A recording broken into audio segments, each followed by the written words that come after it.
नमस्ते, सभी को सादर प्रणाम। मेरा नाम डॉक्टर मुरलीधर भानारकर, मैं शिवाजी यूनिवर्सिटी कोल्हापुर, महाराष्ट्र से हूँ। मैं वहाँ प्राध्यापक के पद पे हूँ।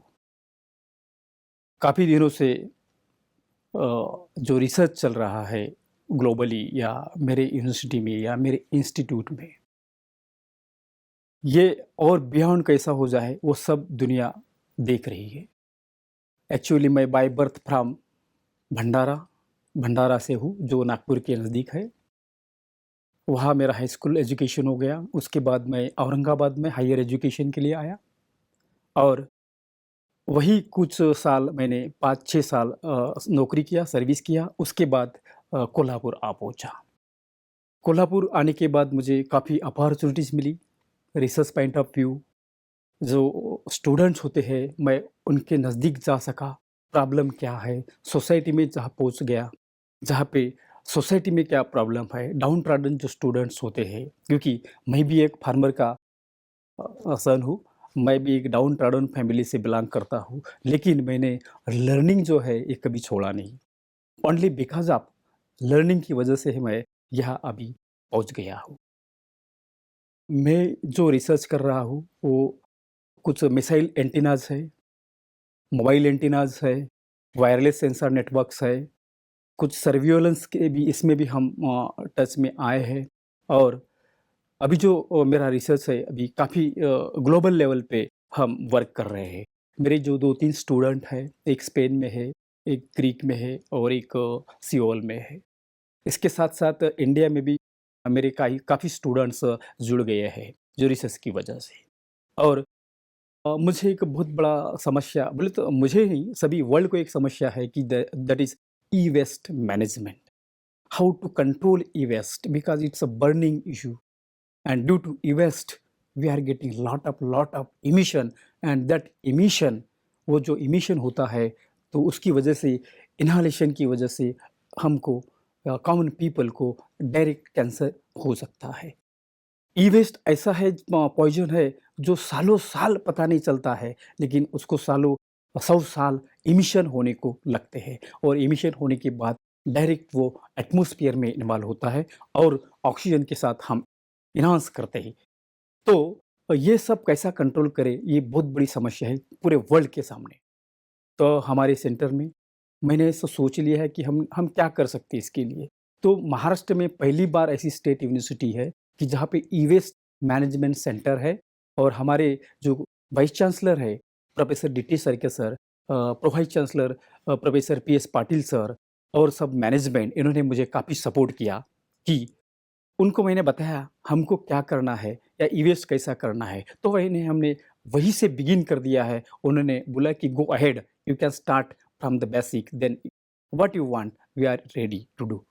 तो उसकी वजह से ये सब बातों की वजह से हमारे अभी कैंपस में ई-वेस्ट मैनेजमेंट सेंटर है, जिसका मैं मेंबर सेक्रेटरी हूँ।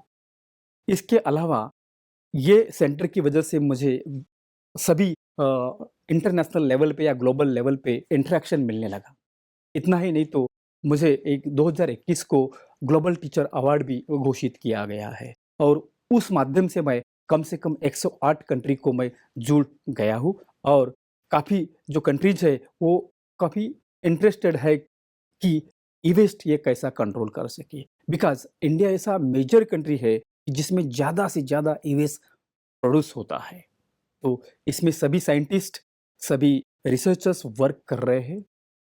इसके साथ-साथ अ, अर्निंग और लर्निंग बिकॉज़ लर्निंग तो कहीं भी होता है, लेकिन लर्निंग के साथ अर्निंग भी होता है।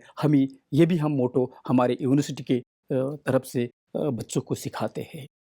ये मैं मेरा सौभाग्य समझता हूँ, यहाँ मैं आज मधुबन में आपके साथ जो वार्तालाप कर रहा हूँ, ये मुझे जो इमेजिनेशन है बियॉन्ड द इमेजिनेशन है कि मैं सोच नहीं सकता कि इतना प्लेज़ेंट प्लस अर्थ पे भी हो सकता है। जो हम सोचते थे कि ऐसा रहता है, स्वर्ग वैसा रहता है, वैसा रहता है। लेकिन रियलिटी मैंने यहाँ पे जो फाइंड आउट किया है, रियली सभी बहना और भाई सब कैसा एक साथ मिलके नो इसका कोई स्वार्थ नहीं, लेकिन सभी एक साथ मिलजुल के सब काम करते हैं और सेवा देते हैं। ये बहुत बड़ा योगदान है। पूरी भारतवर्ष में ये जो आज़ादी का अमृत महोत्सव सेलिब्रेट किया जा रहा है, ये बहुत बड़ी गर्व की बात है कि ये आज़ादी का महोत्सव जो चल रहा है, उसमें भी मैं एक पार्टिसिपेंट हूँ और ये हिस्सा बन सका हूँ।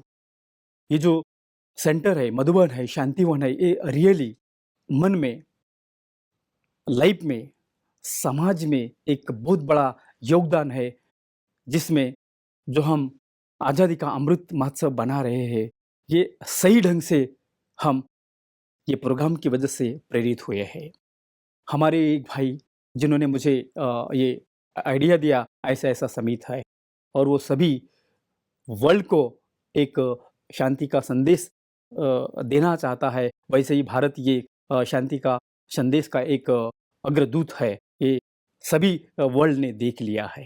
अभी देखिए, अभी जो देख रहे हैं हम रशिया और यूक्रेन जो बड़ा वार चल रहा है, इसमें कितना सारा एमिशन हो सकता है और इसका जो इफ़ेक्ट है आगे जाके एक 20 साल बाद, 25 साल बाद इसका इफ़ेक्ट हमको देखने को मिलेगा। एमिशन ईज़िली दिखता नहीं, जैसा स्मोक होता है, कोई धूल होता है, वो दिख जाता है जल रहा है कुछ तो भी। लेकिन एमिशन ये पता नहीं चलता है कब अपने बॉडी में एनहांस हो जाएगा और कब हम कैंसर से डेथ हो जाएगा। मुझे एक सभी बहनों और भाइयों को और यंगस्टर को एक सुझाव देना है कि हमें क्या करना चाहिए।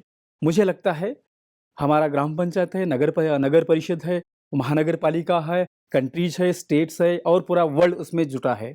तो हमें ये स्टेप बाय स्टेप क्या करना चाहिए कि हमें हाउ टू कंट्रोल ई-वेस्ट, हमारा जो ई-वेस्ट है वो कैसा कंट्रोल किया जा सकते और सभी ने इसमें अपने-अपने ढंग से हाथ जुटाना चाहिए।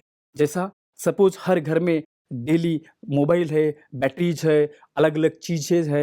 अच्छा ई-वेस्ट बोले तो सिर्फ़ कंप्यूटर और सीडीज़ ऐसा नहीं है। ई-वेस्ट मीन्स व्हाट, उसमें रेफ्रिजरेटर आ गया, टीवी आ गया, सीआरटीज़ आ गया, मोबाइल्स आ गया, बैटरीज़ आ गया, सब ये ई-वेस्ट है। लेकिन ये ई-वेस्ट अपन टेक्नोलॉजी तो नहीं कंट्रोल कर सकते क्योंकि डेवलप तो होने वाला है डे बाय डे।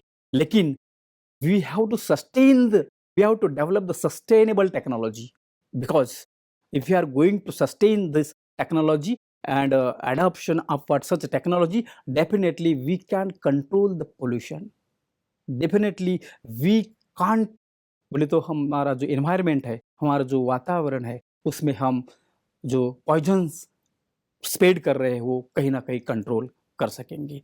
ऐसा भी है, ऐसे रूल्स है, रेगुलेशंस है अदर कंट्रीज़ में, इंडिया में भी है। जो कोई कोई कंट्री है या कोई कंपनी है, वो सपोज़ कोई इलेक्ट्रॉनिक डिवाइस बनाता है, लेकिन आफ्टर उसका लाइफ़ खत्म होने के बाद 5 साल बाद, 10 साल बाद वो बायबैक करना चाहिए, ऐसा प्रोसेस है। लेकिन ये टेंडेंसी है कि हम बायबैक नहीं करते हैं, वैसा ही रख देते हैं और वो सोचते हैं कि भाई मैं कुछ बेच दिया तो और कुछ मुझे पैसे मिलेंगे। एक सपोज़ 25,000 का एक कोई इलेक्ट्रॉनिक्स गैजेट है, तो मैं सपोज़ 10 साल यूज़ किया, तो भी सोचता हूँ मैं एटलीस्ट मुझे 100, 200, 500 मिलेंगे और वैसा ही ई-वेस्ट ऐसा हर घर में बिठाया गया है। ये बहुत बड़ी समस्या है। सभी युवाओं को मुझे ये संदेश देना है कि ये जो डिवाइसेस या टेक्नोलॉजी अडॉप्ट करने वाले हैं, लेकिन वो सस्टेन कैसा करें? वो जो सभी साइंटिस्ट हैं, वो उनको भी सलाह है कि ये सस्टेनेबल टेक्नोलॉजी हम कैसा अडॉप्ट करें। जब मैंने ये मधुबन में शांतिवन में एंट्री किया तो मुझे ऐसा प्लेज़ेंट फ़ील हो गया, वहाँ का वातावरण देख के। सही मायने में यहाँ टेम्परेचर है, लेकिन जब जो माहौल देख के खुशियाँ पैदा होती है, वो काफ़ी मैं प्रफुल्लित हो गया हूँ और डेफ़िनेटली ये सभी यूथ का संदेश है कि कहीं न कहीं साइंस, टेक्नोलॉजी और जो ज्ञान, ये कहीं न कहीं लिंक्ड है। ये मुझे यहाँ पे वो जो संदेश मिला है, how to behave with other, how to handle other things on the campus and outside of the campus within your life, and again what for future turn. Thank you so much. Om Shanti.